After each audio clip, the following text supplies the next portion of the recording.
What's up, guys? We got a banger today. We have Lex Fridman argues with Tucker Carlson about Moscow metro and grocery store videos, and also probably the McDonald's video. So you guys all know, man, I reacted to Tucker Carlson in Russia recently with, he was interviewing Putin. He was at the Moscow metro, the underground train station, which was spotless. He was at the grocery store where a full week's groceries for 4 men was like €100. Whereas in America or Canada, that would be like, quadruple that, like $400. So absolutely amazing, guys. Russia seems like, a pretty, thriving economy, guys. Honestly, not like what we're told in the media and the news. It seems like a lot of these, sanctions that they put on them isn't really for the groceries and for the regular people. It's more for maybe the government, but they still have Snickers bars and all that American stuff, obviously, coming in and coming through. So it's amazing to see, guys. I love to see this one, man. This one should be incredible. Drop a comment down below. Check out my old videos as well, where I react to Tucker Carlson going to Russia. Those videos were amazing, man. I watched them back. They're fire. So hopefully this one is fire. Let's see what Lex Fridman has to say. He's actually Russian himself, so this one should be very interesting. So let's get it, guys. More than anything, I try to see world events through the lens of an American, because I am one. And what does this mean for us? And it's not even the war, it's the sanctions that will forever change the United States, our standard of living, the way our government operates. That, more than any single thing in my lifetime, screwed the United States. Levying those sanctions in the way that we did was crazy. And that for me, the main takeaway from my 8 days in Moscow was not Putin. He's a leader, whatever. None of them are that different, actually, in my pretty extensive experience. No, it was Moscow. That blew my mind. I was not prepared for that at all. And I thought I knew a lot about Moscow. My dad worked there on and off in the 80s and 90s because he's a U.S. government employee, and he was always coming back to Moscow. It's a nightmare. CIA, maybe? And all this stuff. No electricity. I got there almost exactly 2 years after sanctions, totally cut off from Western financial systems, kicked out of SWIFT, can't use US dollars, no banking, no credit cards. And that city, just factually, I'm not endorsing the system, I'm not endorsing the whole country. I didn't go to Lake Baikal, I didn't go to Turkmenistan. Or to Sochi. He didn't go everywhere in Russia, but yeah, it seemed like it was a pretty thriving economy. A lot of the Eastern Europe as well, where I go to, has a hangover from the Cold War era, and they function fine, guys. Everything is amazing there, but they don't have sanctions like Russia does now. So, just went to Moscow, largest city in Europe, 13 million people. I drove all around it, and that city is way nicer, outwardly anyway. I don't live there, than any city we have by a lot. And by nicer, let me be specific. That's crazy. No graffiti, no homeless. No people using drugs in the street. Totally tidy. No garbage on the ground. And no forest of steel and concrete soul-destroying buildings. None of the postmodern architecture that oppresses us without even our knowledge. None of that crap. It's a truly beautiful city. And that's not an endorsement of Putin. And by the way, it didn't make me love Putin. It made me hate my own leaders. Because I grew up in a country that had cities kind of like that were nice cities, that were safe. And I'll bring it back home, guys. I used to love Dublin, coming to Dublin. I used to love the city I live in the west of Ireland. And lately, guys, it's just really dirty. Galway and Mayo and these counties in the west are actually cleaner than Dublin. Dublin's just turning into a dump, bro. It used to be like the hub, and now there's people openly handing out drugs. It's just filthy graffiti everywhere.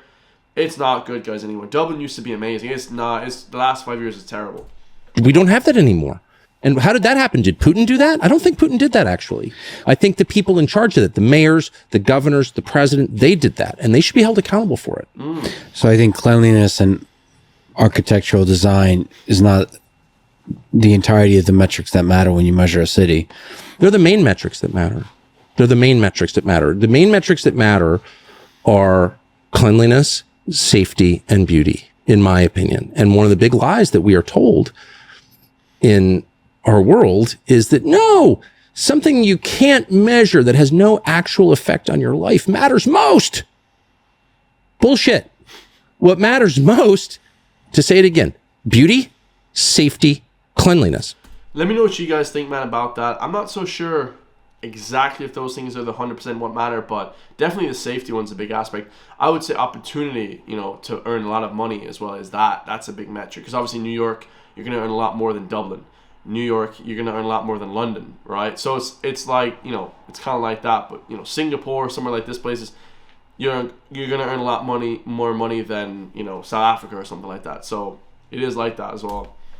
Lots of other things matter too. A whole bunch of things matter. But if I were to put them in order, it's not some like theoretical, well, actually, I don't know if you know that the Duma has no power. It's like, okay, I get that. Freedom of speech matters enormously to me. They have less freedom of speech in Russia than we do in the United States. We are superior to them in that way. But you can't tell me that living in a city where, your 6-year-old daughter can walk to the bus stop and ride on a clean bus or ride in a beautiful subway car that's on time and not get assaulted. That doesn't matter. No, that matters almost more than anything, actually. And we can have both. And like the normal regime defenders and morons, Jon Stewart or whatever he's calling himself, they're like, well, that's the price of freedom. Like people shitting on the sidewalk is the price of freedom. It's like, you can't fool me because I've lived here for 54 years. Nah, I agree with that too, guys. It's not the price of freedom, man. You know what I mean? The streets don't have to be filthy and, people taking heroin and stuff like that. That's not how it should be. I know that it's not the price of freedom because I lived in a country that was both free and clean and orderly. So that's not a trade-off I think I have to make. Yeah. You can't, that is the beauty of being a little bit older because you're like, no, I remember that actually. It wasn't what you're saying. We didn't have racial segregation in 1985. It was a really nice country that kind of respected itself. I was here. And I think with younger people, you can tell them that and they're like, well, 1985, you were, selling slaves in Madison Square Garden. It's like, no, they weren't. You're going to Madison Square Garden and not stepping over a single fentanyl addict. It is true. There doesn't have to be a trade-off between cleanliness and freedom of speech. But it is also true that in dictatorships, cleanliness and architectural design is easier to achieve and perfect, and often is done so you can show off, look how great our cities are, while you're suppressing. Of course. I agree with that vehemently. This is not a defense of the Russian system at all. And if I felt that way, I would not only move there, but I would announce I was moving there. I'm not ashamed of my views. I never have been. And for all the people who are trying to impute secret motives to my words, I'm like the one person in America you don't need to do that with. If you think I'm a racist, ask me, and I'll tell you. Are you a racist? Of course. No, I am a sexist, though. Great. But anyway, no, but if I was like a defender of Vladimir Putin. That's a joke, by the way. Putin, I would just say I'm defending Vladimir Putin now. Yeah. I'm not. I am attacking our leaders, and I'm grieving over the low expectations of our people. You don't need to put up with this. You don't need to put up with foreign invaders stealing from you, occupying your kids' school. Your kids can't get an education because people from foreign countries broke our laws and showed up here and they've taken over the school. That's not a feature of freedom, actually. That's the opposite. That's what enslavement looks like. And so I'm just saying, raise your expectations a little bit. You can have a clean, functional, safe country. Crime is totally optional. Crime is something our leaders decide to have or not have. It's not something that just appears organically. I wrote a book about crime 30 years ago. I've thought a lot about this. You have as much crime as you put up with, period. And it doesn't make you less free to not tolerate murder. In fact, it makes you unfree to have a lot of murders. Yeah, it's true, guys. The crime rate is just exploded in a lot of European cities in the last few years. So it's crazy, We wonder what the hell is going on. And so but it makes me sad that people are like, well, I guess this is, I can't live in New York City anymore because of inflation and filth and illegal aliens and people shooting each other. But, I'm glad because this is vibrant and strong and free. It's like, that's not freedom actually at all. Your point is well taken. You can have both, but do you regret? We had both. That's the point. I saw it. Do you regret to a degree? In the 80s, I think America used to be the best place ever in the 80s, 90s, and then it just had a massive downfall the last 20 years. Massive downfall, Using the Moscow subway and the grocery store as a mechanism by which to make that point. No.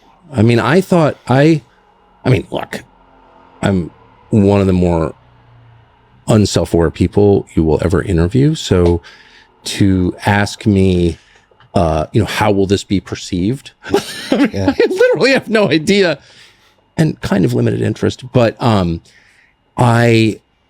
was so shocked by it. And there were two, and to the extent I regret anything and am to blame for anything, it would be not, and I've done this a lot, not giving it context, not fully explaining why are we doing this. Mm-hmm. The grocery store, I was shocked by the prices. And yes, I'm familiar with exchange rates, but very familiar with exchange rates, but those don't, and I adjusted them for exchange rates. And this is 2 years into sanctions, total isolation from the West. So I would expect, in fact, I did expect until I got there, that their supply chains would be crushed. How do you get good stuff if you don't have access to Western markets? And I didn't fully get the answer because I was occupied doing other things when I was there, but somehow they have. And they had Snickers bars. Go check out my last video, guys. They had everything. They had more stuff than we have in Ireland. They had everything, it seemed like. Now, obviously, I got a lot of comments in the last videos from Russians saying that they only get paid like $400 a month. So, it's not really that good because they can't afford anything else or this type of thing. But still, guys, that's kind of the same how it is here, man. People get paid a lot more here, but it's not that the prices of food are a lot less than Russia. No, they're still very expensive. It's probably 4 times the amount that's in Russia. So, yeah, it's crazy. That's the point. And they haven't had the supply chains problems that I predicted. In other words, sanctions haven't made the country noticeably worse. Okay. So again, this is commentary of the United States and our policymakers. Why are we doing this? It's forcing the rest of the world into a block against us called BRICS. They're getting off the US dollar. That will mean a lot of dollars are going to come back here and destroy our economy and impoverish this country. So the consequences, the stakes are really high. They're huge. And we're not even hurting Russia. So what the hell are we doing? One, on the subway, that subway was built by Joseph Stalin right before the Second World War. I'm not endorsing Stalin. So it says here the metro is the metro station in the world, built in neighboring cities, opened in 1935 with 1 kilometer line, is the first underground railway system in the Soviet Union. So was it built by Stalin or not? Obviously. Stalinism is a thing that I hate, and I don't want to come to my country. I'm making the obvious point that for over 80 years, you've had these frescoes and chandeliers, maybe they've been redone or whatever, but somehow the society has been able to not destroy what its ancestors built. The things that are worth having, and there are a lot. Yeah, they're amazing, guys. I mean, it's amazing. I mean, maybe they probably have cameras there that if you get caught doing that, you go to jail for 40 years. So maybe it's a lot harsher, the sentences. That's what's keeping them away. Maybe it's not just the people. Maybe it's the sentencing that's very tough. But even with harsh sentencing, people still do crazy stuff. So I don't know, yeah. And that, why don't we have that? And even on a much more terrestrial plane, why can't I have a subway station like that? Why can't my children who live in New York City ride the subway? A lot of people I know who live in New York City are afraid to ride the subway. Young women especially. That's freedom? No. Again, it's slavery. And if Putin can do this, why can't we? What? It's not, in other words, I mean, this is so obvious. I'm a traitor. Okay.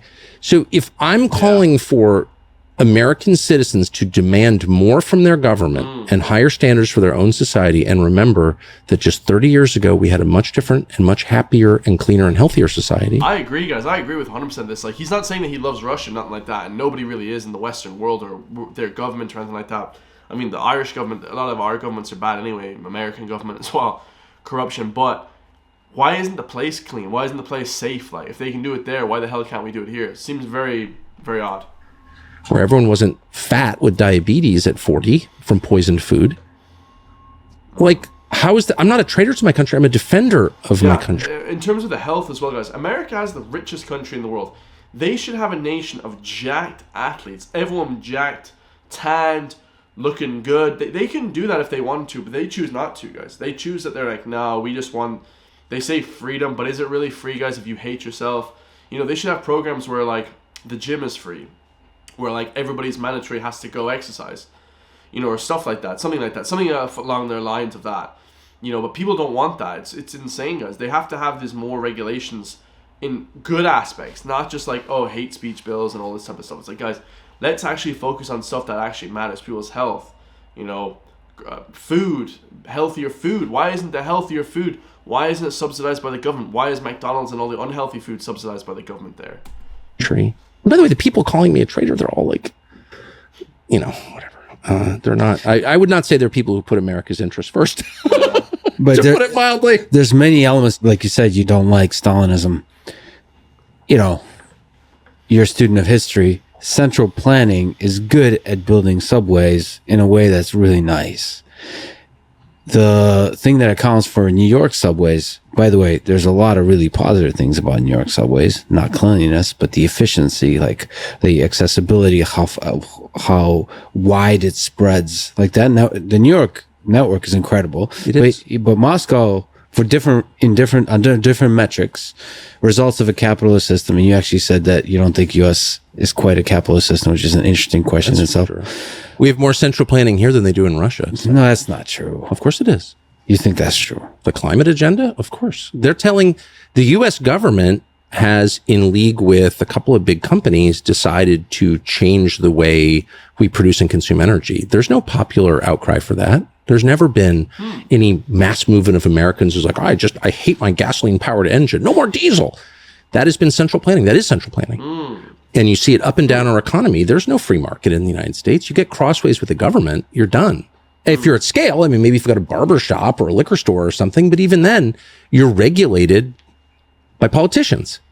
And so, no, I actually am for free markets. I hate monopolies. Our economy is dominated by monopolies. Completely dominated. Here in Ireland, they had a thing with the insurance companies for cars that they were a monopoly. I got like €200 a few years ago, 2 years ago, because they were like colluding, guys, and they were like trying to keep the prices high. It was crazy. They'd come in and sue them, an outside company. It's like, who the hell is running the show here? It's unbelievable. Like, what do you mean? Google. What percentage of search does Google have? 90? Google's a monopoly by any definition, and Google is just rich enough to continue doing whatever it wants in violation of U.S. law. So there's... Yeah, that's crazy, guys. I mean, I would say it's 99% search, right? No monopoly in Russia as big as Google. I'm not, again, defending the Russian system. I'm calling for a return to our old system, which was sensible and moderate and put the needs of Americans at least somewhere in the top 10. I mean, somewhere in the top 10. I'm not saying that Standard Oil was like interested in the welfare of average Americans, but I am saying that there was a constituency in our political system, in the Congress, for example, different presidential candidates were like, no, wait a second. What is this doing to people? Is it good for people or not? There's not even a conversation about that. It's like, shut up and submit to AI. And no offense. And so I'm just... Offense taken. I'm just... I will write... we will get you. Yeah. When it's strong enough. No doubt. You'll be the first one to go. Well, as a white man, I just won't even exist anymore. Right. So much to say on that one. I bet when you Google my picture 20 years from now, it'll be a black chick. 100%. Well, I hope she's attractive. I hope so too. It'd probably be an upgrade. So, well, the central planning point is really interesting, but I just don't know where you're coming from. There's a capitalist system. I mean, the United States is one of the most successful capitalist systems in the history of Earth. So what's the most successful? I'm just saying that I think it's changed a lot in the last 15 years and that we need to update our assumptions about what we're seeing. Sure. And that's true up and down. That's true with everything. It's true with your neighbor's children who you haven't seen in 3 years and they come home from Wesleyan and you're like, oh, you've grown. That is true for the world around us as well. And most of our assumptions about immigration, about our economy, about our tax system are completely outdated if you compare them to the current reality. And so I'm just for updating my files, and I have a big advantage over you because I am middle-aged, and so I don't... You've called yourself old so many times throughout this I don't trust my perceptions of things, so I'm constantly trying to be like, is that true? Yeah. I should go there. I should see it. And I guess... Like that's kind of the whole revelation that a lot of people saw when they saw this. We went to Russia, we're like, no one's ever even seen Russia until this point, really. No big American, journalists. So it was unbelievable to see that everything was cheap, everything was clean, safe, it looked great. It's just, in the end, I trust direct perceptions. Like, I don't trust the internet, actually. Yeah. Wikipedia is that. a joke. True that. Wikipedia could not be more dishonest. It's certainly in the political categories or things that I know a lot about. Occasionally I read an entry written about something that I saw or know the people involved, and I'm like, well, that's a complete lie, or you left out the most important fact. And it's like, it's not a reliable guide to reality or history. And that will accelerate with AI, where history, our perception of the past is completely controlled and distorted. So I think just getting out there and seeing stuff and seeing that Moscow was not what I thought it would be, which was a smoldering ruin, you know, rats in a garbage dump. Yeah, I kind of had that thought as well. It's completely not like that at all. It was nicer than New York. What the hell? Direct data is good, but it's challenging. For example, if you talk to a lot of people in Moscow or in Russia and you ask them, is there censorship? They will usually say, yes, there is. Oh, yeah, of course there is. Well, I agree. I mean, just to be clear, I have no plans to move to Russia. I think I would probably be arrested if I moved to Russia. Ed Snowden, who is, you know, the most famous sort of openness, transparency advocate in the world, I would say, along with... Shout out to Edward Snowden, guys. He actually revealed a lot of things that the government were doing, like spying on people, you know, and all that stuff. So Edward Snowden is an absolute hero. Assange doesn't want to live in Russia. He's had problems with the Putin government. He's attacked Putin. They don't like it. I mean, I get it. I get it. I'm just saying, what are the lessons for us? And the main lesson is we are being lied to, like in a way that's bewildering and very upsetting. I was mad about it all 8 days I was there. Like, guys, I'm not gonna lie. You know, I always say I'm half Eastern European. I always say that. And when I go to Eastern Europe, guys, it's better than Ireland. There's no crime. It's super safe. There's no like crazy nutcase drug addicts. Everyone is beautiful, healthy. Like, you know, of course now, you know, the police, you know, they're kind of scary and stuff that they would arrest you, but it seems way more free than in Ireland. I don't know why. It just seems way more free. Like, it's unbelievable, guys. I don't know. Even though it probably isn't. It's just my perception. It's like, wow, this country's amazing. But, you know, obviously it's a little bit poorer, but, man, I think it's way better. You can do way more stuff there. Because I feel like I'm better informed than most people because it's my job to be informed. And I'm skeptical of everything. And yet I was completely hoodwinked by it. I would just recommend to everyone watching this, like, you think you know, like, if you're really interested, if you're one of those people, and I'm not one, but who's like waking up every day and you've got a Ukrainian flag on your mailbox or whatever, your Ukrainian lapel pin, or it's like absurd theater. But if you like sincerely care about Ukraine or Russia or whatever, why don't you just hop on a plane for $800 and go see it? Okay. No one, that doesn't occur to anyone to do that. And I know it's time consuming and kind of expensive, sort of, not really. But you benefit so much. I mean, I could bore you for like 8 hours.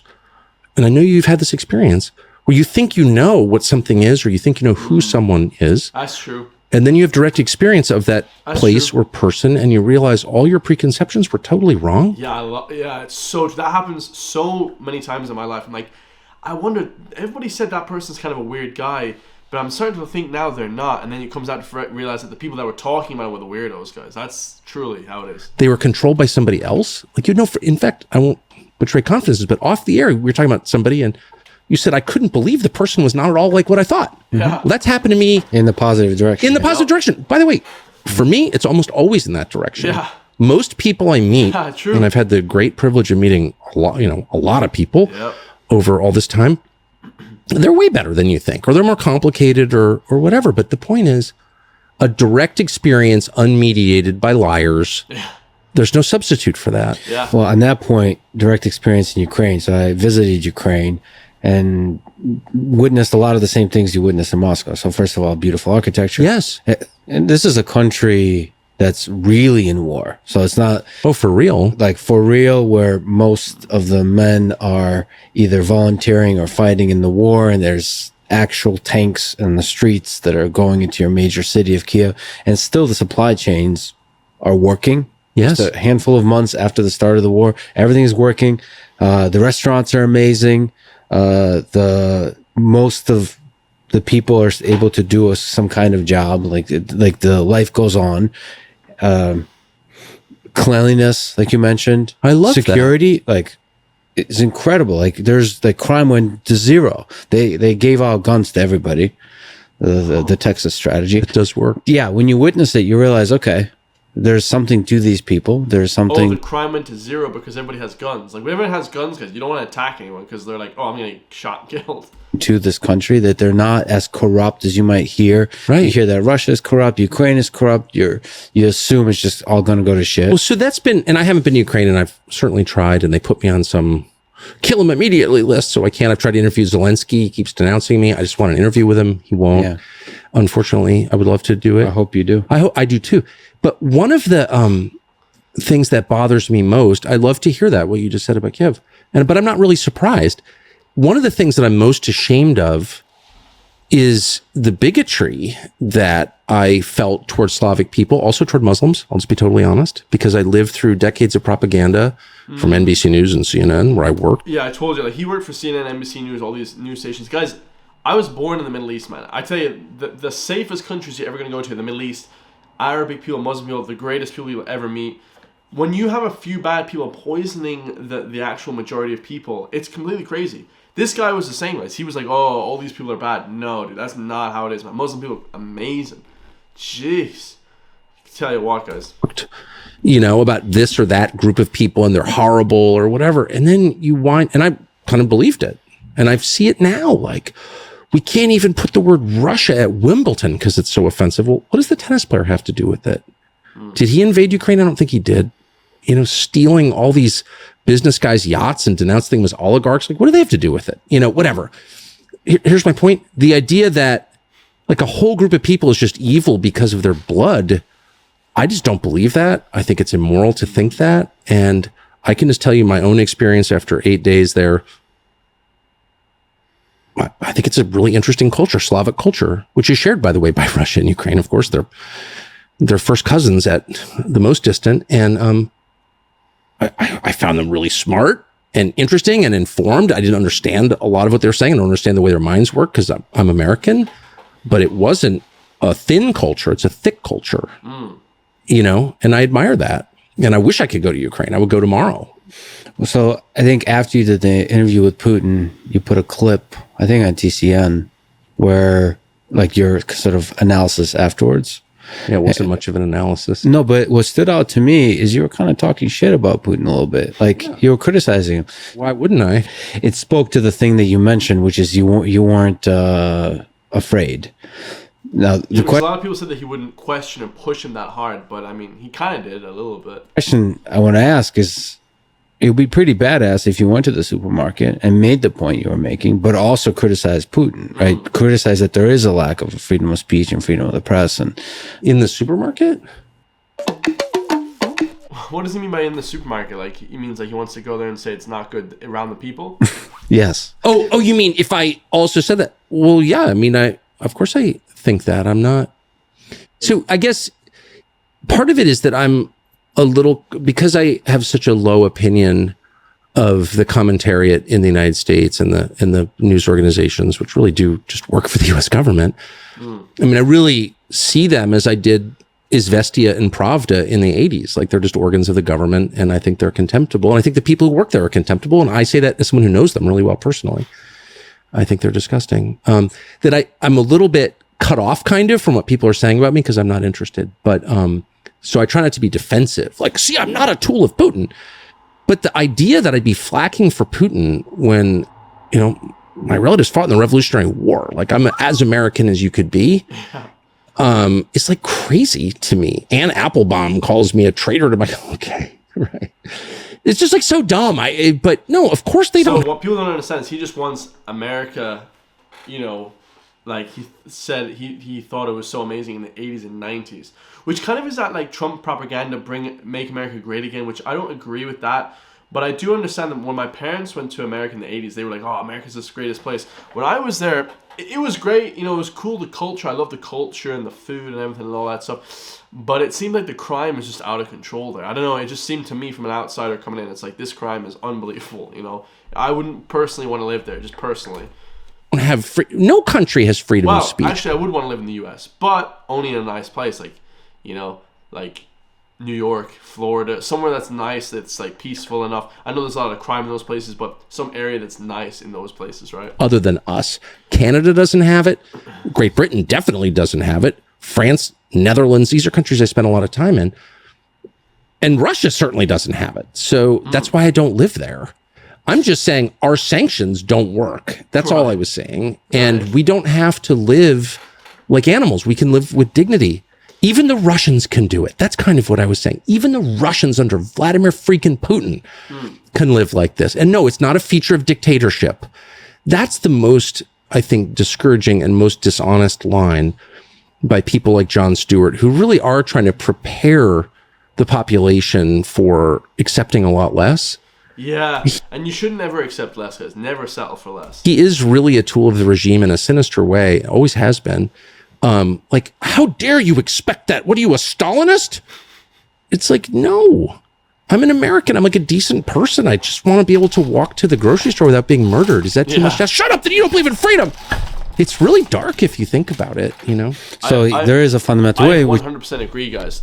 If you don't think that the society can be good, you know, to what it was and not accept less, then what the hell are you really accepting? You're just accepting poor, you know, crime-ridden cities. It's crazy. You wanted Americans to expect more. You don't have to live like this. We don't have to live like this. You don't have to accept it. I mean, we don't have the crime they have in the US, like in Ireland and in Europe. We just don't have that as well, guys. So there's something got to change over there. Oh, and everyone's afraid in this country they're going to be shut down by the tech oligarchs or have the FBI show up at their houses or go to jail. And people are legit afraid of that in the United States. And my feeling is, so, like, show a little courage. Like, what is it worth to you for your grandchildren to live in a free, prosperous country? It should be worth more than your comfort. That's how I feel. We should make clear that, you know, by many measures, you look at the World Press Freedom Index, you're right, U.S. is not at the top. Norway is. Yeah, Norway, they always say is free, but I believe they're still part of the EU, which is under regulations from, you know, the EU, which is under regulations from America. So are they that free? U.S. scores 71, same as Gambia, Really? and West Africa. So let me just ask. Hold on a second. Now you're making me laugh. Ukraine is 61, and Russia is 35. What? The lower it is, the worse. Russia seems more free than America. What? Close to China at 23 and North Korea at the very bottom, 22. Didn't Ukraine put Gonzalo Lira in jail till he died for criticizing the government? How can they have a high press? Gonzalo Lira, that's basically Coach Red Pill. Gonzalo Lira, that's Coach Red Pill. That's crazy. They did put him in jail till he died. Yes, that's why there are 61. But I'm saying, look, I don't know what the criteria are they're using to arrive at that. But I know press freedom when I see it. I try to practice it, which is saying what you think is true. Crazy. Correcting yourself when you've been shown to be wrong. Yeah. As I have many times. Being as honest as you can be all the time and not being afraid. And those are wholly absent in my country. Wholly absent. People are afraid in the news business. I would know, since I spent my life working there. And they're afraid to tell the truth. They're under an enormous amount of pressure, and a lot of them have little kids and mortgages. I've been there. So I have sympathy, but they go along with things like you are not allowed, if you stand up at any cable channel in the United States and say, wait a second, how did the Ukrainian government throw a U.S. citizen into prison until he died for that's Coach Red Pill. criticizing the Ukrainian government, and we're paying for that. That's why it's offensive to me. We're paying for it. And that happens all the time around the world, of course. But this is a U.S. citizen, and we're paying the pensions of Ukrainian bureaucrats. Like, we are the Ukrainian government at this point. And like, if you said that on TV, on any channel, well, you'd lose your job for that. So like, that's not, I don't care. Or Norway is at the top. Really, Norway. If I went on Norwegian television and said NATO blew up Nord Stream, which it did. NATO blew up Nord Stream. The United States government, with the help of other governments, committed the largest act of industrial terrorism in history. And by the way, the largest environmental crime, the largest emission of CO2, methane. Could I keep my job? No. So how is that a free press? We don't know that. I mean, the whole point of in Norway? Yes. Well, as a Scandinavian, I can tell you they would not put up with that in Norway for a second. It looks like a Caucasus from the Caucasus. Man as Caucasian as it comes from the Caucasus Mountains. It's been a while. Deviating for the majority? No. Well, but deviating maybe is frowned upon, but frowned upon, yeah. But do you have the freedom to say it if you do deviate? That's the question. Can you keep your job? That's one measurement of it. Yeah, it's not the only measurement. Yeah, if you said that in Ireland, guys, like, I'm going to be perfectly honest with you guys. I probably will never have a radio job in this country, which I would love. I'd love to be on the radio, TV, but I'm going to have to earn all my living from YouTube and the loyal subscribers. So I love you guys all. Stay free. Let me know what you all think in the next comments down below, man. I'll see you guys in the next one, man. Peace.